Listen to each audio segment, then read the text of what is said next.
Mahal ka ba talaga? O teka, ibahin ko yung tanong. Minahal ka ba talaga? Kasi one thing I've learned in a relationship, yung mga bagay na dapat binibigay niya sa'yo, dapat hindi mo yun hinihingi sa kanya.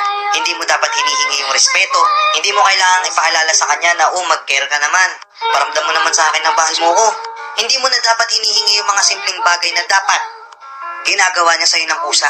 Kasi kung talaga mahal ka niya, kusa niyang gagawin yun, kusa niyang ibibigay sa'yo yun. Hindi yung para kang tangang desperado na iparamdam niya lang sa'yo at ipaalala niya sa'yo na mahal ka niya.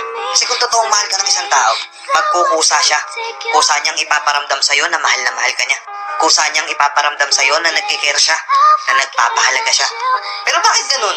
Bakit karamihan sa atin mas pinipili na lang natin maging tanga? Siguro nga dahil sa pag-ibig, handa tayong magpakatanga. Pero tama pa ba? Inuulit ko, yung pagmamahal mo sa kanya, huwag mong lilimusin. Kasi kung mahal ka niya talaga, kusa niya yung ibibigay.